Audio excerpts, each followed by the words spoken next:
Buenas, gurizada! Sejam todos muito bem-vindos a mais um episódio do Agro 93 Podcast. Esse é um podcast prático, com informações relevantes e direto ao assunto. Para quem é produtor, para quem é técnico, a gente está sempre trazendo novas informações. Meu nome é Vini Lima, eu sou engenheiro agrônomo e host desse podcast. E hoje a gente vai estar falando sobre milho como alternativa de rotação no sistema produtivo do arroz. Então a gente vai falar sobre milho em áreas de várzea, resumindo. E para falar sobre esse tema, eu estou aqui hoje com um cara que posso dizer que é conhecedor do sistema em várzea. Ele é engenheiro agrônomo, formado pela Universidade Federal do Pampa, assim como eu. E ele atua já há 5 anos na Agroplan, na parte de consultoria, onde ele começou como estagiário. Depois ele foi responsável pela área experimental da Agroplan e atualmente então ele atua como consultor técnico na área de arroz irrigado e culturas alternativas. Além disso, ele é um baita de um amigo, é um cara que eu considero, quero muito bem, e vai ser um prazer hoje então estar conversando contigo sobre esse assunto tão interessante para nossa realidade. É um prazer falar contigo hoje, Ricardo Pivetta. Olha, Vini, eu que gostaria de agradecer o convite, tá, por estar participando num podcast que está trazendo tanta informação, tanta gente boa, com qualidade, com conteúdo e informação para a região inteira, para a fronteira oeste. Realmente eu sou muito grato por poder estar aqui hoje com um amigo, podendo contribuir com o trabalho dele. Imagina, eu que agradeço.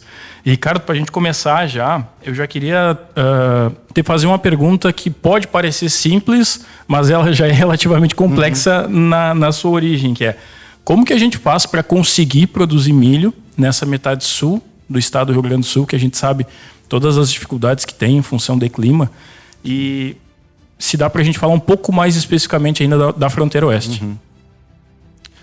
Olha, o milho, eu vejo que o milho é uma das culturas mais antigas do mundo, né? Se for pegar, deve fazer uns 7.000 anos que o milho vem sendo de alguma forma domesticado. E recém agora está sendo introduzido aqui na nossa região como uma cultura comercial.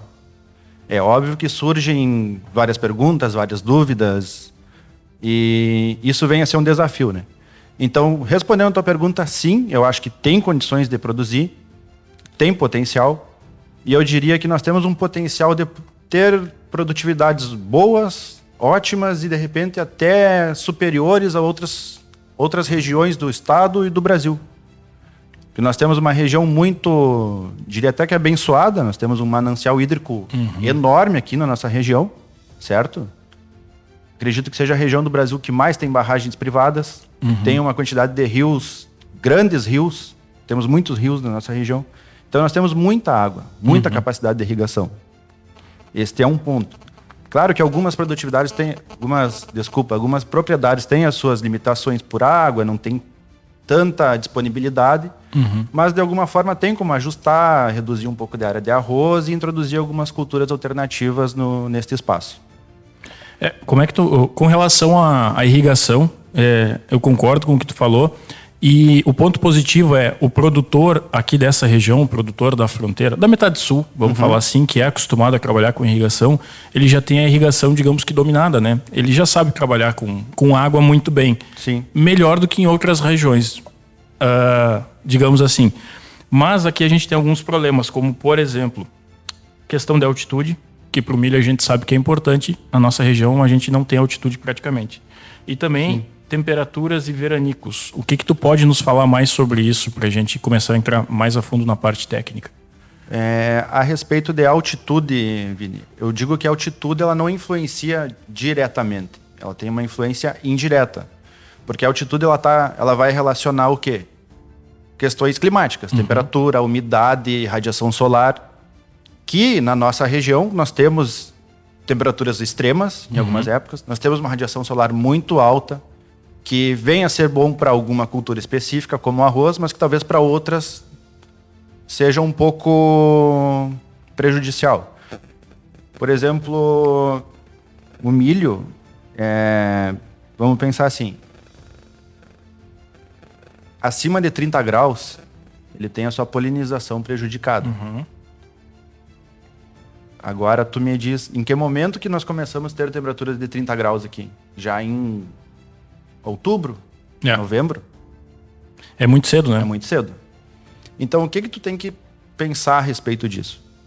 Os piores picos de temperatura se dão a partir de metade de dezembro, janeiro, fevereiro, são os piores meses. Se tu pegar a tua floração nessa época, tu vai ter tu vai ter uma dificuldade na polinização. Sem pólen tu não vai ter grão, e sem grão tu não tem produtividade. Então tu tem que escapar disso. Semear muito tarde é inviável. Então tu tem que trazer a semeadura, o plantio desse milho o mais pro cedo possível. Ideal, em metade de agosto até final de agosto, setembro pode, mas o ideal seria tentar introduzir a cultura dentro de agosto. Para que tu chegue, tu vai ter pendoamento lá por metade de novembro, início de dezembro, vai pegar algumas temperaturas altas, mas menos do que se tu atrasar. Tem um estudo do Alencar, que está aqui nesse livro, que virou agosto, tu já está perdendo em torno de 200 quilos por dia, se tu atrasar o plantio. Sim. Então tem que plantar cedo. Grande professor Alencar. Grande, sempre presente em todas com rodas de conversa. Não, é interessante essa informação que tu nos traz, Ricardo, e eu concordo contigo com relação à época de plantio, época de semeadura para o milho. Se a gente pensar em agosto, setembro, a gente vai ter uma melhor condição de chuvas para o estabelecimento dessa cultura e a gente vai estar fugindo da questão das altas temperaturas lá em dezembro e janeiro e também do veranico, que a gente sabe que na nossa região aqui, pensando na fronteira, é bem comum a gente ficar ali 20, 25 até 30 dias sem chuva entre dezembro e fevereiro. Então, tu trazendo para mais cedo esse plantio do milho, tu vai estar fugindo desse problema. E por mais que a gente tenha disponibilidade de água, a gente sabe que na nossa região existem 2 cenários de irrigação. Depois eu acho que a gente pode entrar mais a fundo nisso, que é irrigação por pivô e irrigação por sulco. E mesmo que tu tenha água disponível, irrigar por sulco não é barbada, né? Com certeza não. Então a gente, antecipando a época do plantio, eu acho que tu foge bastante desses problemas e, no meu entendimento, também é o posicionamento mais adequado. Para a gente seguir falando, então, a gente falou um pouco sobre a época de semeadura, mas eu queria que tu trouxesse para nós um pouco com relação à definição de cultivar e população de plantas. E aí eu acho que já dá para a gente falar um pouco de nível de investimento. A soja, a gente sabe que tem um monte de cultivar. E cada ano entra mais e mais cultivares no mercado. É uma salada de fruta e, inclusive, acaba confundindo um pouco o produtor na questão de posicionamento. Qual cultivar eu vou colocar? Porque todo ano tem muitas cultivares novas no mercado. Como é que é o milho nesse quesito? Te pergunto com relação ao número de cultivares. Como que tu está vendo as cultivares que são mais adaptadas à nossa região, à nossa condição? E com relação à população de plantas, que também vai estar interferindo depois no investimento da lavoura, né? Queria que tu falasse um pouco sobre isso. A respeito do número de cultivares, sim, existe um amplo leque de cultivares. Tem muitas cultivares de milho no mercado, mas não é um número tão grande como de soja. O que acontece eles lançam algumas cultivares e as que se destacam, elas continuam no mercado, mas muitas acabam sendo retiradas. Aí nas próximas safras retornam um pouco modificadas e tal, mas permanece uma cultivar por bastante tempo no mercado. Assim como sojas, cultivares mais conhecidas, as mais estrelinhas, famosinhas, elas estão sempre ali. Sim. Mas sempre tem uma rotatividade de novas que surgem e assim como surgem, desaparecem. É normal. O que mais que tu falou a respeito da escolha da cultivar, isso, né? Olha, é bem polêmico isso. Tu tem que saber onde tu quer chegar primeiro. Perfeito. Por exemplo, tu define que tu quer colher 10 mil quilos de milho. Mas aí tu tem potencial para isso? A tua região, a tua área, as condições de irrigação vão te dar isso? Tu tem que ter esse conhecimento. Se tu acha que tu tá com um sistema bem ajustado, que tu consegue chegar onde tu quer, eu diria que a irrigação é um diferencial, é um divisor de águas, com certeza. Se tu tem uma área de pivô, que tu já vem trabalhando com outras culturas há mais tempo, que tu tá bem alinhado, tu tem uma eficiência de irrigação acima de 90%, aí tu pode pegar uma cultivar top. Tu pode fazer um investimento bom para tentar tirar 180, 200 sacos por hectare, é bem atingível na nossa região. Sim. Mas aí se tu tá mais... Não posso usar a palavra patinando, mas se tu já trabalhou com soja e não teve uma produtividade tão boa, teve dificuldade de irrigar, tu não tem pivô, tu tá trabalhando com suco, com canhão de irrigação, tu não tem uma irrigação tão boa, eu diria que tu tem que ir com um material mais rústico, tá? Porque se tu colocar um material top num ambiente que não é 100% adequado para ele, ele não vai conseguir expressar o potencial dele. E tem outra questão, as cultivares top, elas têm um custo de semente muito maior. Então, se tu tá começando, é melhor tu colocar uma semente mais rústica, tá? Tu ajustar a tua população para não colher lá grandes produtividades, para 120, 140 sacos por hectare, digamos. E é claro que a tua população de plantas e adubação, ela tem que acompanhar isso. É aí que entra o papel de um consultor técnico que tá te auxiliando, né?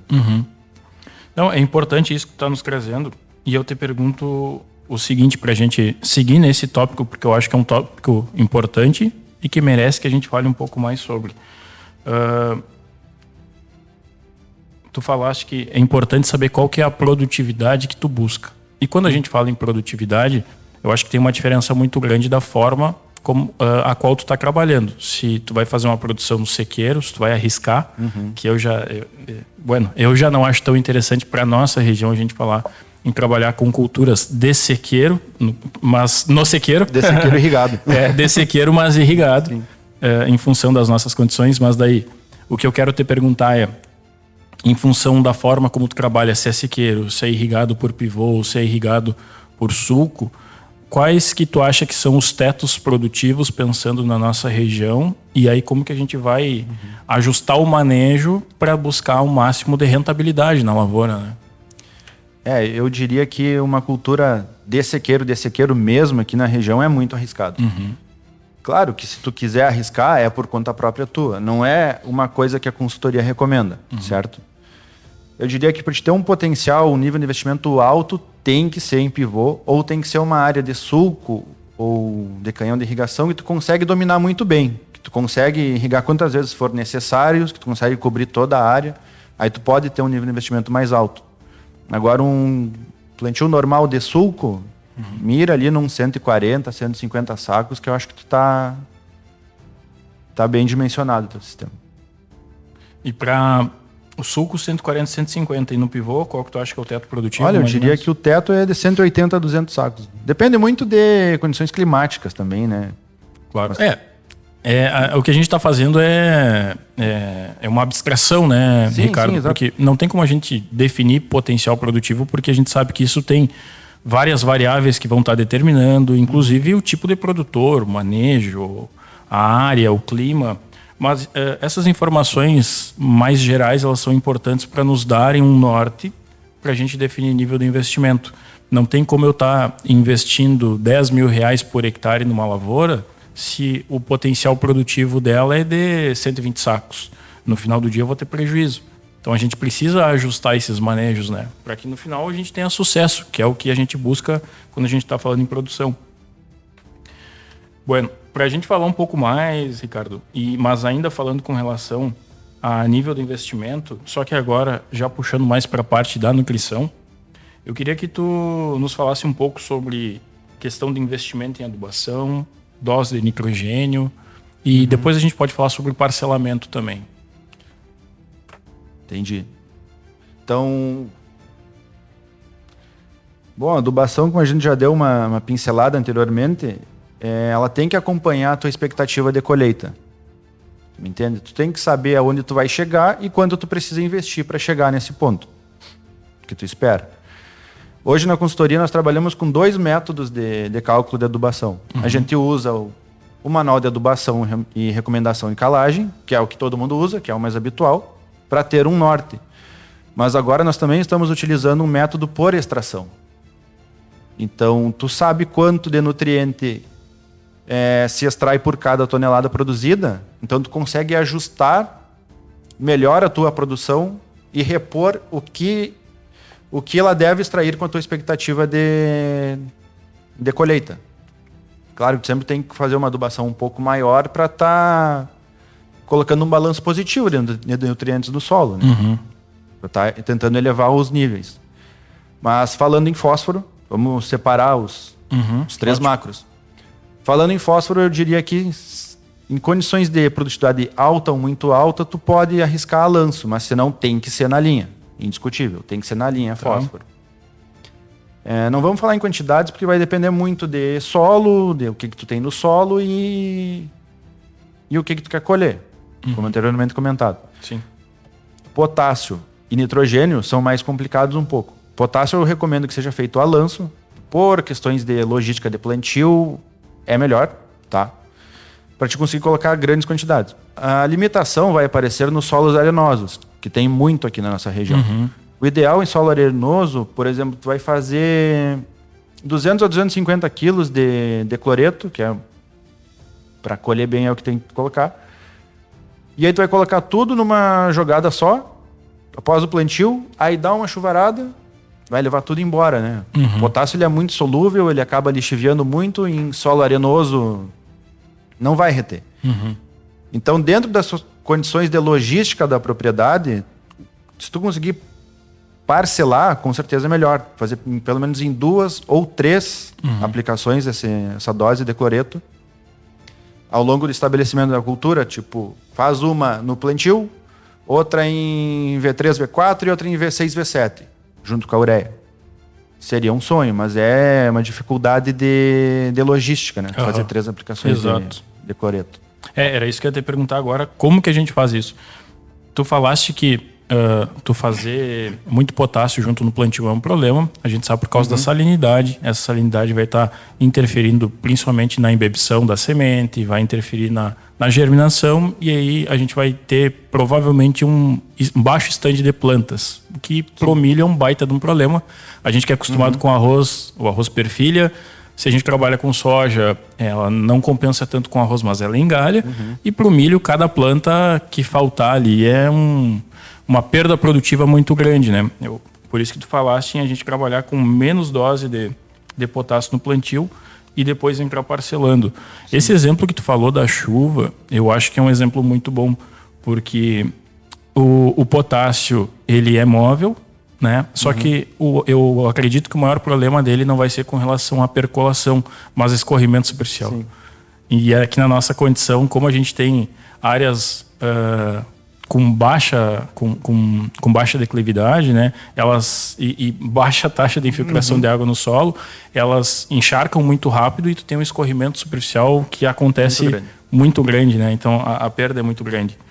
Com relação a como que tu acha que é possível a gente tá fazendo esse parcelamento de nitrogênio e de potássio a nível de campo, de forma prática? Como tu acha que dá pra gente fazer esse parcelamento? Olha, em situação de sulco, eu tô com intenção de colocar pelo menos a metade antes da confecção do sulco. Porque tu vai passar o sulcador e vai dar uma leve incorporada, né? Esse cloreto. Mais ou menos quando? Vamos pensar no... Pensando numa condição que tu vai fazer o sulco e vai plantar logo em seguida. Tá. Porque se tu adianta alguns dias a tua aplicação de cloreto, mas ele vai ficar coberto. Sim. Então é melhor do que deixar ele em cima do solo. Teoria minha. Pelo menos a metade dessa adubação de cloreto tu pode fazer assim. Claro. E aí a outra metade tu pode parcelar plantio e depois mais uma entrada. Com certeza. Ótimo. E com relação à ureia, como é que tu tá prevendo fazer aí? Só para dar uma ideia, porque assim, não é bom a gente estar falando em números de adubação, quantidade de adubação, porque isso varia de área para área, varia do potencial produtivo que tu quer atingir. Mas a gente sabe que o milho ele é exigente em adubação, ele é exigente em ureia, né? Então, independente de qual é o teu número, vai ser um número elevado. Eu queria que tu nos desse pelo menos um norte de mais ou menos quanto de ureia geralmente se trabalha nas áreas que tu acompanha, só para a gente ter, né, um número, e como é que tu faz esse parcelamento e em que estágios.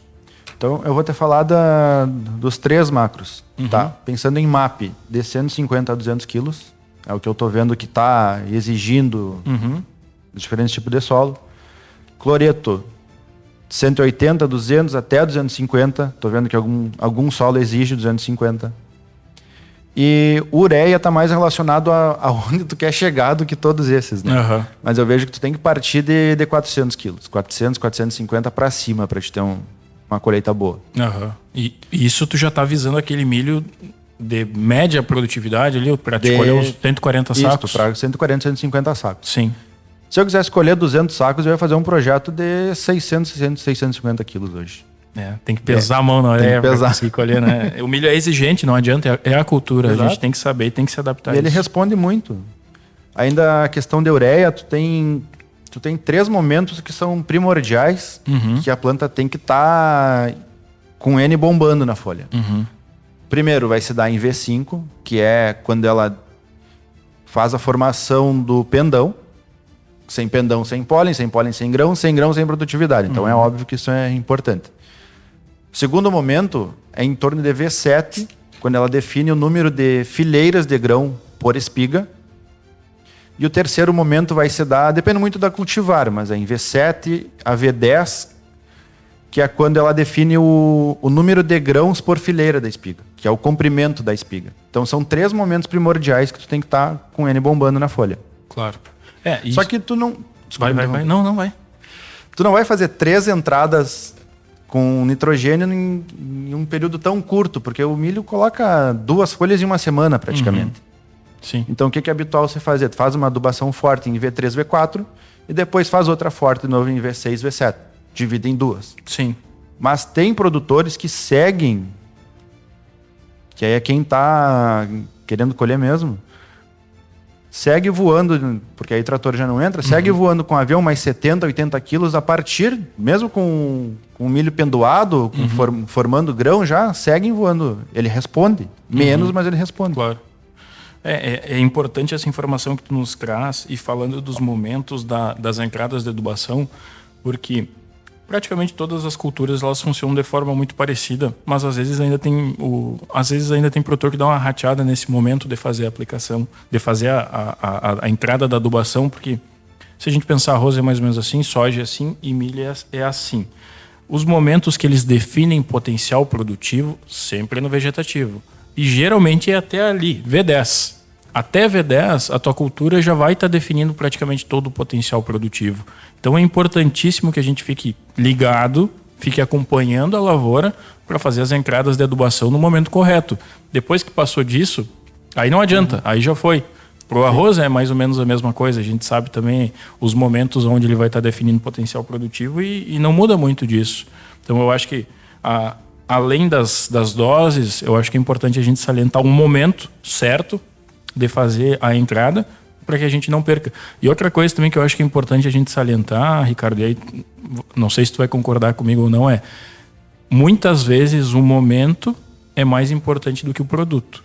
Às vezes o produtor fica preocupado na marca do nitrogenado, na marca do adubo de base, só que daí ele planta atrasado, ele faz as entradas no momento inadequado, a tua resposta vai ser menor. É muito mais importante tu fazer no momento certo do que com determinado produto. Claro que o produto faz a diferença. É importante deixar isso claro. O produto também faz a diferença. Mas se a gente for fazer um comparativo entre quando aplicar e qual marca de produto aplicar, o quando, no meu entendimento, vai ser sempre mais importante. Ele vai te responder sempre mais. Com certeza. Tia Ricardo, aproveitando que a gente está falando sobre adubo, eu já quero aproveitar para te perguntar sobre mais um tópico, que é um assunto que eu sei que já tem alguma coisa de estudos sobre, mas ainda é um assunto que eu não vejo ele como muito divulgado. Eu não sei se o pessoal está estudando ainda, se não tem muitos resultados, que é com relação à utilização de ureia enterrada. Eu sei que ele vai te dar um trabalho a mais, né? Porque, enfim, é trabalhoso tu conseguir fazer uma aplicação de ureia enterrada, mas eu imagino que tenha algum retorno econômico, que seja vantajoso. Tu já fizeste algum estudo nesse sentido? O que tu tem acompanhado aí? Olha, eu vou começar pela nossa experiência. Nós, na consultoria, nós fizemos esse experimento com arroz por 2 safras seguidas. Tá. Não me lembro muito bem as doses que nós utilizamos, mas no primeiro ano foi, acredito que era 100 quilos e 200 quilos, que era enterrado, semeado com plantadeira antes da entrada d'água. E o restante da ureia era colocado a lanço como é feito. Então nós obtivemos um resultado já no primeiro ano de em torno de 10 a 15 sacos a mais, fazendo essa prática de colocar... Por hectare. Por hectare. De Sim. colocar uma parte da ureia enterrada antes da entrada d'água. O ano passado nós repetimos um experimento um pouco diferente, em que nós fizemos 3 doses, 100, 200 e 300 quilos em arroz. E nós fizemos logo após a semeadura. Tá? Nós tivemos também o mesmo resultado, pouco parecido, na dose de 200 quilos. Na dose de 300 quilos, nós tivemos um acamamento muito grande. Ah, pois é. Esse também é um ponto que tem que cuidar, né? Que a gente sabe que vai dar uma diferença tu fazer uma dose alta. O que a gente enxerga é que tu tá colocando muito nitrogênio e ele tá ficando muito disponível. Ele não tá tendo aquela volatilização normal. Claro. Então, pra gente trabalhar com isso, a gente vai ter que ajustar também dose. Exato. Não é as mesmas doses que nós estamos acostumados a trabalhar. E por que nós tivemos essa ideia de trabalhar com isso no arroz? Porque nós vimos que na metade norte do estado já tinha algum pessoal fazendo isso com trigo, com culturas de inverno, com milho também. E sim, eu acho que é uma coisa que é muito promissora, tem potencial. Só que o que acontece? Aí você vai tirar o MAP da linha, tu vai tirar o fósforo da linha, tu vai ter um decréscimo de produtividade, mesmo que tu tenha um ganho com nitrogênio. Claro. Então tem que ver bem como que é a forma que tu vai fazer isso. Se tu tem uma fertilidade alta ou muito alta, eu acredito que dê para te tirar o MAP e colocar o nitrogênio. Mas também tem que ajustar a dose, porque o nitrogênio muito perto da semente talvez não seja tão interessante, né? Claro.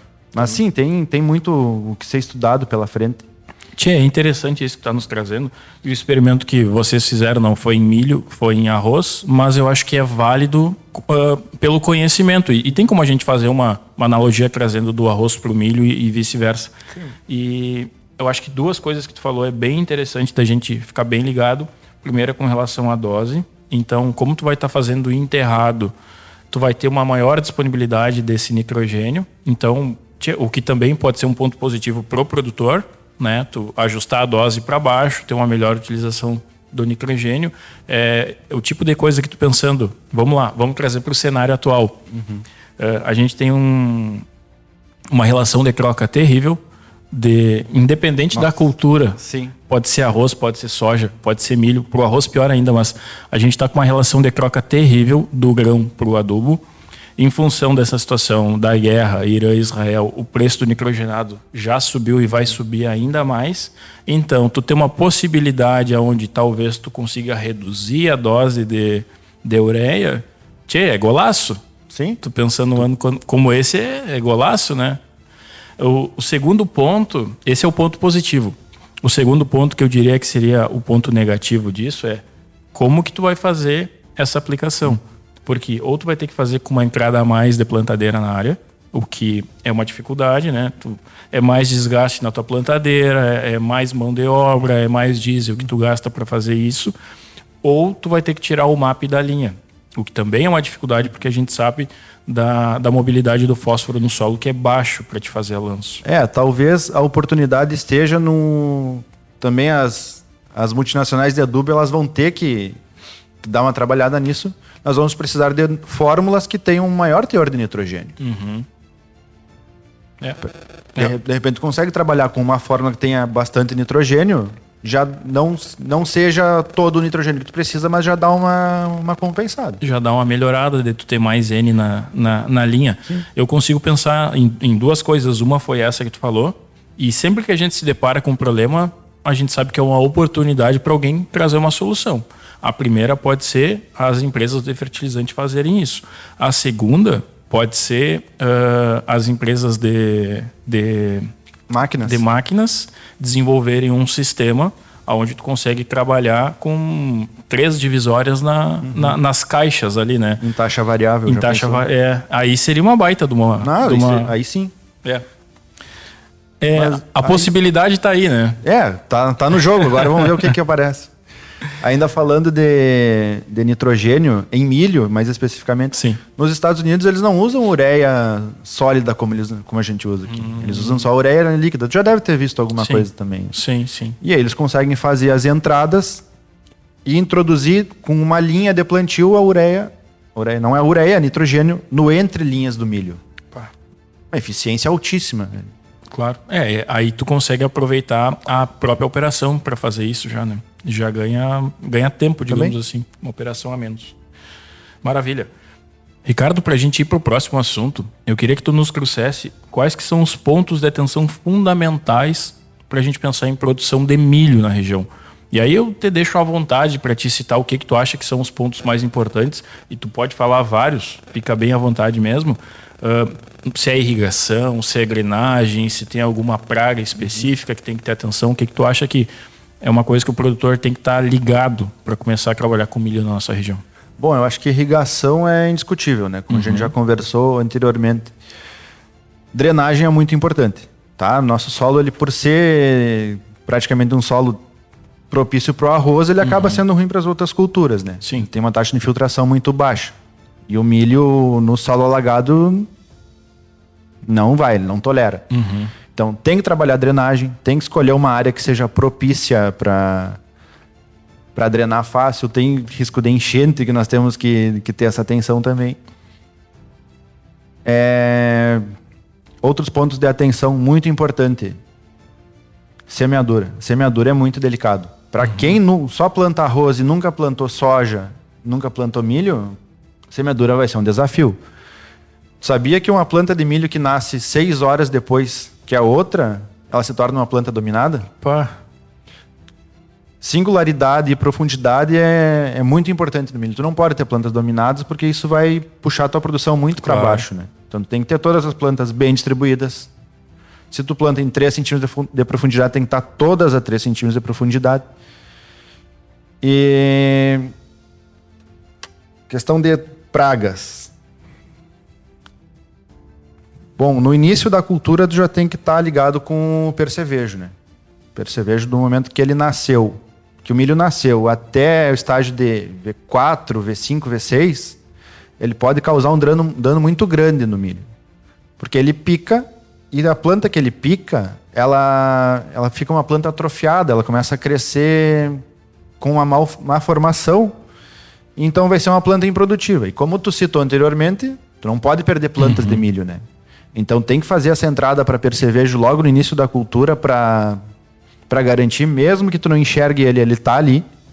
Mesmo que seja agosto, tem chance de que ocorra. Eu já vi muita planta mal formada e até tu descobrir que era por causa do percevejo, tu perde, né? Lagartas não era para ser um grande problema, porque a maioria das cultivares que estão no mercado, elas têm algum nível tecnológico de controle de lagartas.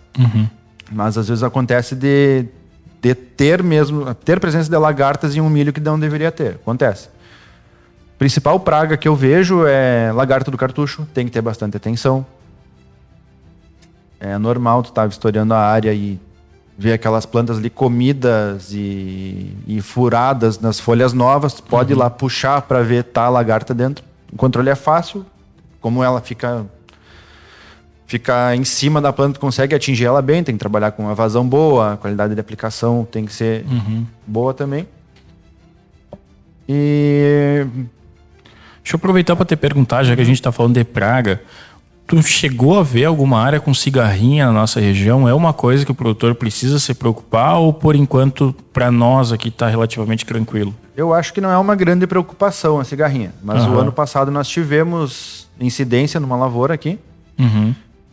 Para cigarrinha o melhor monitoramento é as armadilhas, né? Sim. Compra aquela armadilha amarela no Mercado Livre, baratinha, e posiciona ela em pontos estratégicos da lavoura. Uma vez por semana tu vai lá e confere, faz uma contagem.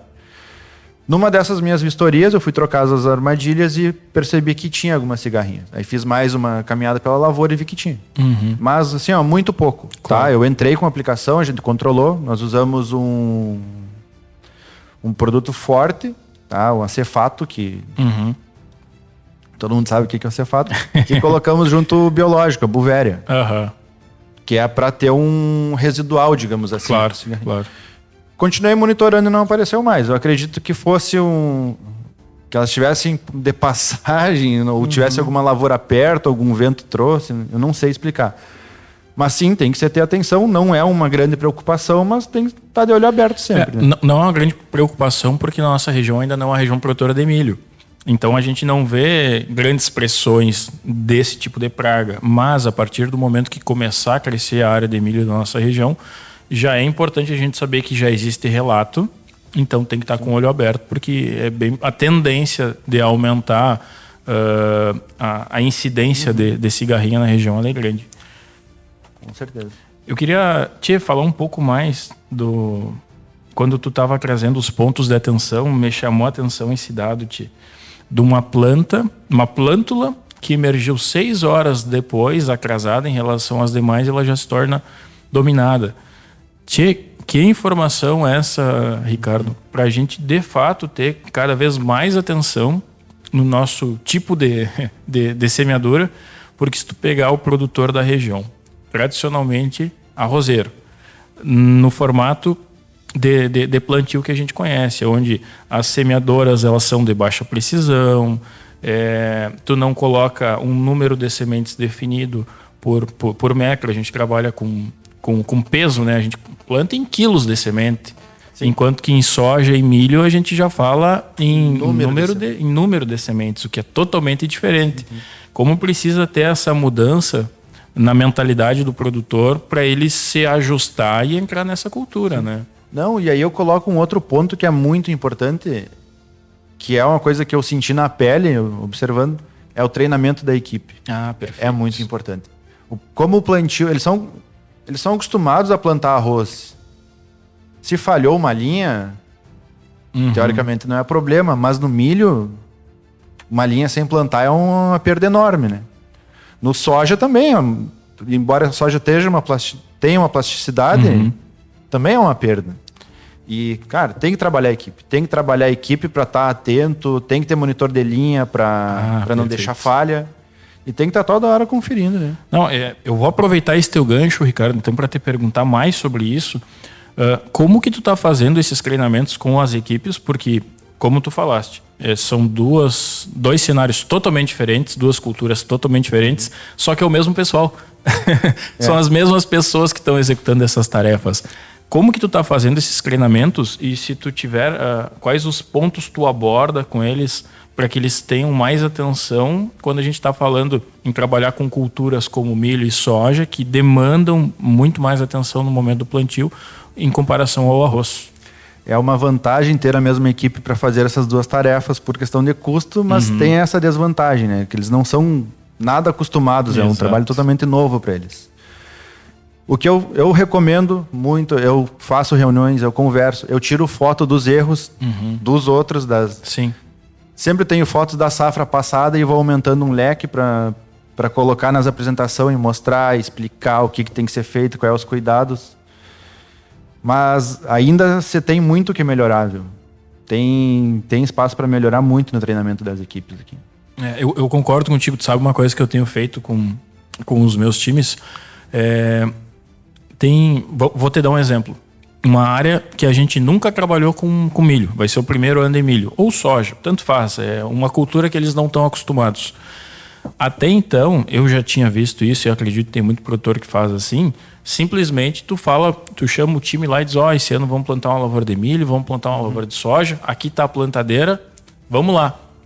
E tu nunca passou nenhum tipo de informação para eles. O que eu faço? Eu junto o time, eu monto uma apresentação explicando a cultura, desde a cultivar, qual que é a cultivar que a gente vai plantar, qual que é a melhor época para plantar ela, qual que é a densidade, quais que são os cuidados no momento do plantio, e vou falar sobre toda a condução da lavoura, como que vai ser até o momento da colheita, para que pelo menos de uma forma teórica eles já tenham um primeiro contato com aquela cultura. Não, e tu traz eles para dentro do jogo, né? Porque não fica aquela coisa que o gerente chega, hoje tu vai lá, engata o pulverizador e vai lá. Mas ele nem sabe o que ele está fazendo. Exato. Assim, tu já deixa eles predispostos às tarefas que eles têm que fazer. Quanto mais eles conhecerem e entenderem, maior é a possibilidade de ter um bom trabalho e um bom resultado no final, né? Eu acho que é fundamental isso aí, essa questão de treinamento, a gente investir em treinamento, e às vezes não é nenhum investimento de dinheiro, a gente está falando de investimento de tempo. É simplesmente tu parar para montar uma apresentação, reunir eles e passar a informação. Sim. Isso não custa nada muitas vezes. É só custa o tempo de tu fazer. Exato. E às vezes pega um momento ocioso que tá chovendo, tá por ali, já aproveita, né? Momento tem, né? A gente sabe que tem como, a gente sabe que tem como. Ricardo, eu queria te perguntar, já que a gente está falando de milho, vamos voltar de novo para o milho. Quais que são os benefícios pro sistema e pro produtor quando a gente coloca o milho na jogada? Porque, de novo, pensando no nosso cenário, normalmente a gente trabalha com arroz, pecuária, a soja está entrando devagarinho. Quando tu coloca o milho junto, tu agrega o milho nesse sistema. Quais que são as vantagens pensando a nível do solo e também pensando para o produtor, que eu imagino que também tem algumas outras vantagens aí. Eu só consigo ver vantagens, Vini. No momento que tu insiste na monocultura, tu fica sempre sujeito a um mercado específico e tu tem que acompanhar aquelas oscilações. Quando tá em alta, tu tá bem, e quando tá em baixa, tu tá mal. No momento que tu começa a abrir a cabeça para introduzir outras culturas, tu não fica tão dependente de uma só. É muito importante que as propriedades, daqui a alguns anos, eu acho que todo mundo vai ter que ter pelo menos uma ou duas culturas dentro da propriedade, né? Não vai ter como seguir só com arroz ou seguir só com soja, em algumas regiões estão. Dentre as vantagens, primeiramente, nós comentamos que melhor época para plantio, agosto. Em agosto, geralmente, tem uma certa ociosidade de máquina, certo? Tu consegue aproveitar os teus tratores, tu vai precisar de uma plantadeira, que tu já não tem, mas...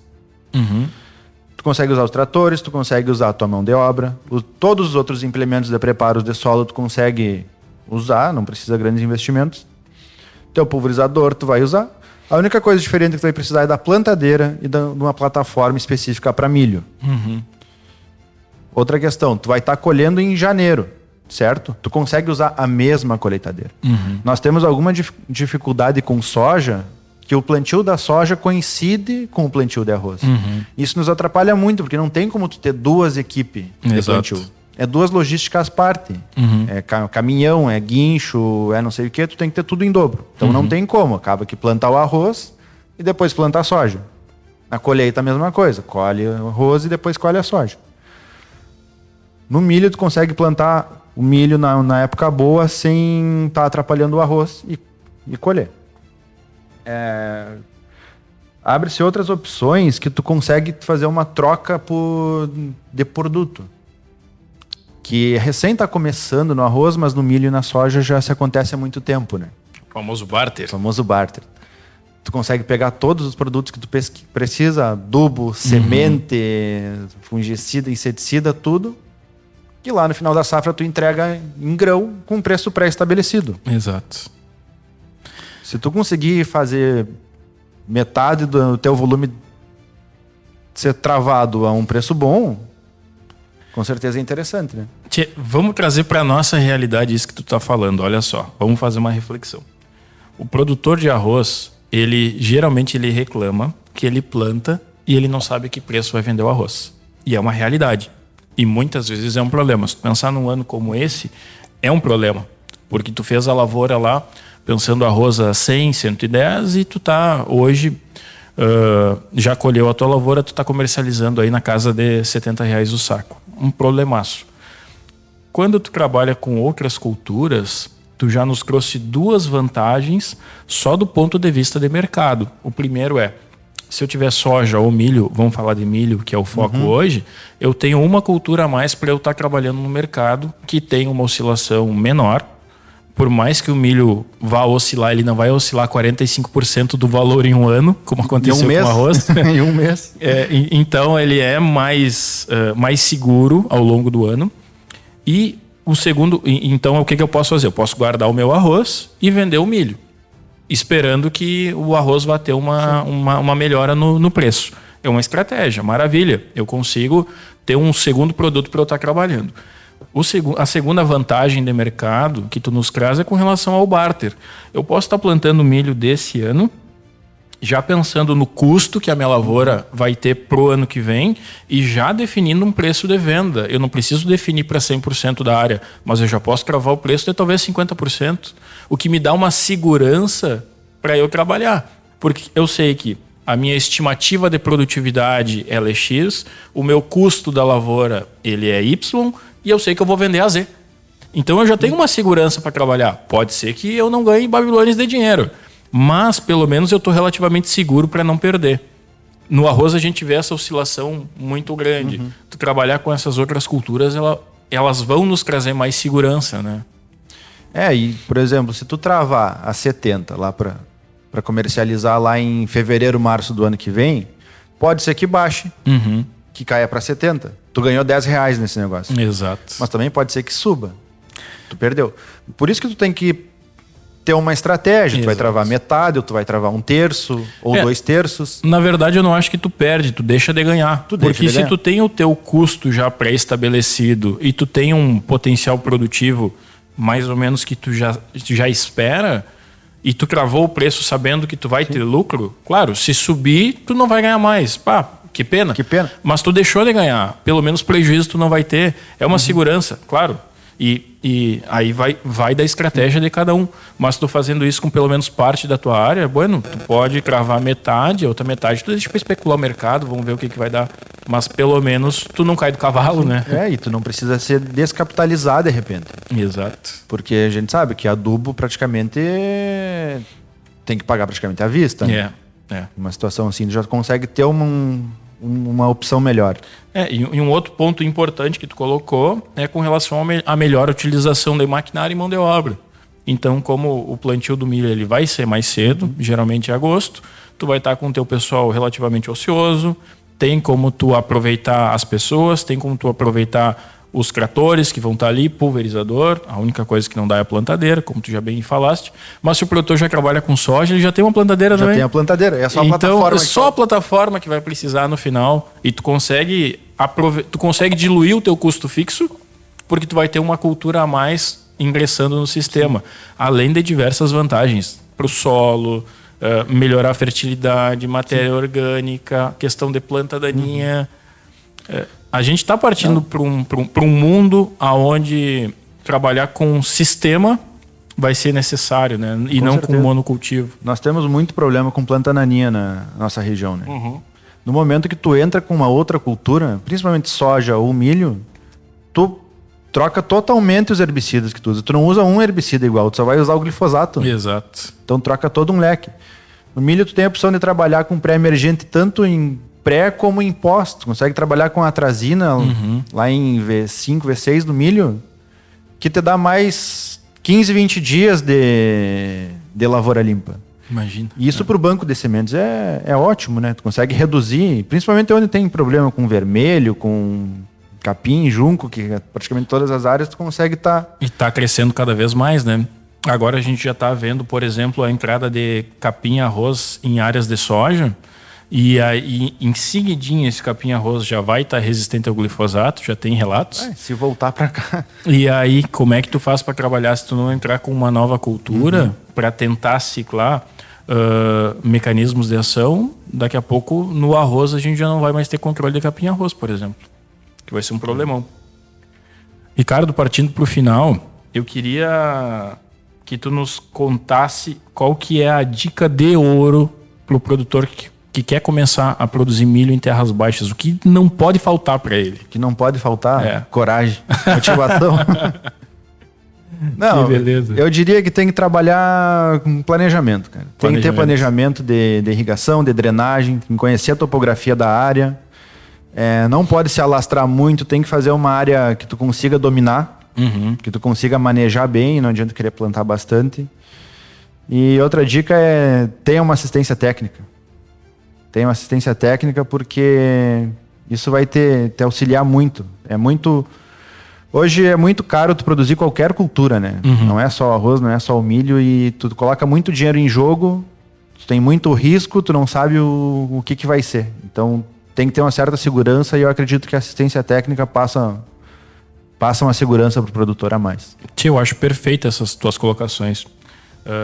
Primeiro, Começa numa área que tu domina. Começa pequeno, começa consciente, testa. Vai testando, claro. A gente vai aprendendo, né? Aprende a regular a plantadeira, a profundidade, controlar a questão de umidade. É isso aí. Começa pequeno, começa numa área que tu domina e eu concordo contigo 100%. Tem assistência técnica.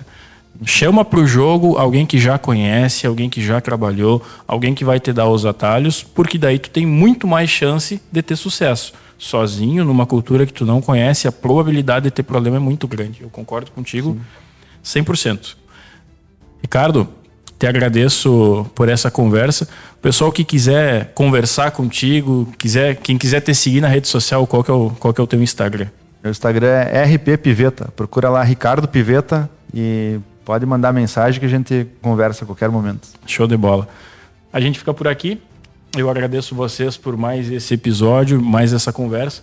Vocês me seguem no Instagram vini.agro93. Um abraço, até a próxima.